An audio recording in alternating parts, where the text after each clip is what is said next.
And earlier I spoke with the Māori trustee, Jamie Tuuta. Now Jamie, 60,000 accounts, what's wrong with your processes that you're unable to connect Māori landowners to Māori land? We're of the view that there's nothing wrong with our processes, but there is a structural issue that needs to be overcome, and that really is one of going back to look and identify what the key challenge is here, and it's really a consequence of the individualisation of title and what flows from that. Basically the fact that with fragmentation of lands there's a requirement for individuals to succeed to their interests, and that's one of the key challenges that we face as an organisation. But do you think the Māori trustee is doing enough to find missing landowners? I think we're doing a fantastic job to date. Like anything, we can always do more, but we have a range of initiatives. One of our key strategies is to raise the awareness of who we are and what we do, and make it much more easier for people to find us through channels like an 0800 number that we have, also our website, which has a list of unclaimed monies and who those individuals are, a search function. We've been throughout the country at our meetings of owners. We also promote unclaimed monies, and we've been at events like Matatini.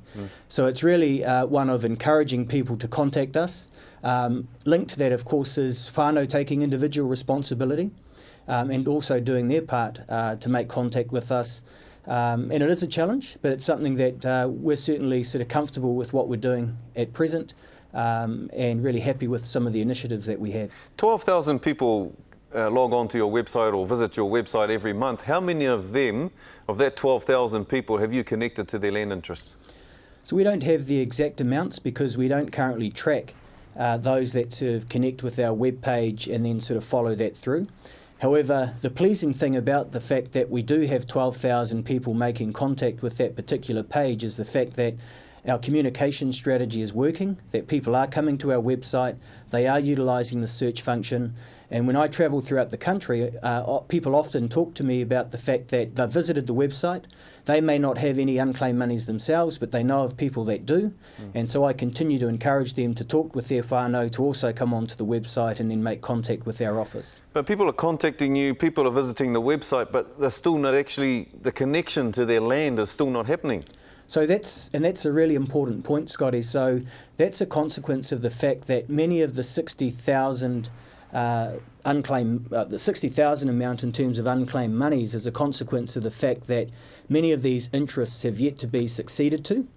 And so that's a process that is outside of our control. We encourage people to process their successions or make applications through the Māori Land Court.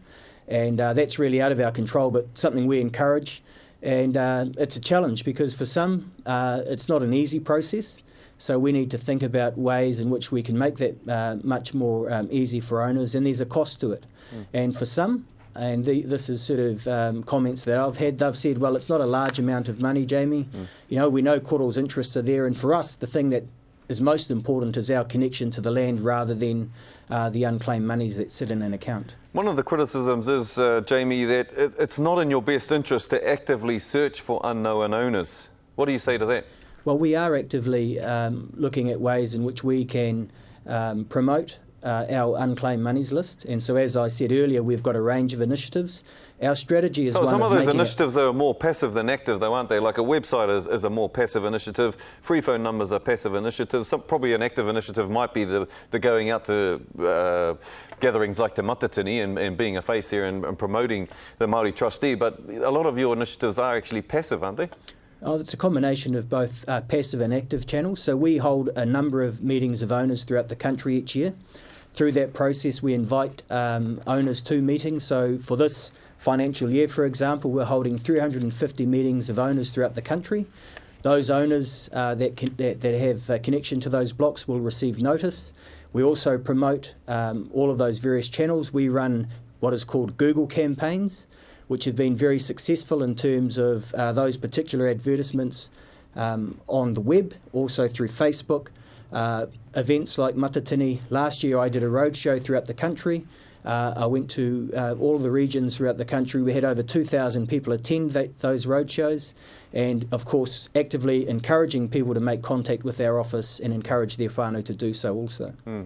How many people have you actually found? How many landowners have you actually found? We did a bit of research. We found one. How many have you found?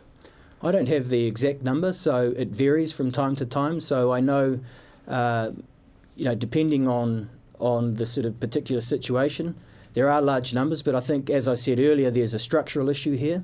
Many of the 60,000 are those owners that are either deceased or their interests are yet to have been succeeded to by their whānau. We have one particular example where there is $70,000 sitting in an unclaimed monies account, and that's a large amount of money. And then the owners or the descendants of that particular owner went through a process, and there were 346 descendants of that particular owner. And when you sort of look at that across all 346 owners, that averaged out to be about $140 per owner. But the reality is that one of the challenges moving forward is the fact that this number could potentially grow as a consequence of further succession. Jamie, just to finish off, are Māori landowners a tough bunch to police?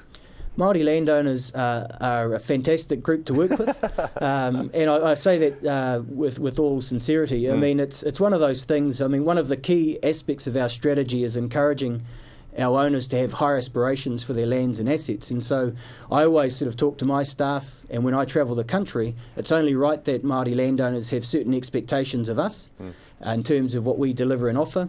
And that's always a challenge, because it's always difficult from time to time to ensure that expectations can be met, but also having the right conversations, ensuring that Māori landowners understand our role, what we do, but also understand what responsibilities and obligations they have as Māori landowners. So it's a fantastic space, but as I say, it is challenging, and it does require a certain amount of courage to overcome some of these challenges that we face. Ka rawe uranga tira e Jamie mihi ana ki a koe mō I whakawātea mai a koe kia marae I tēnei ata.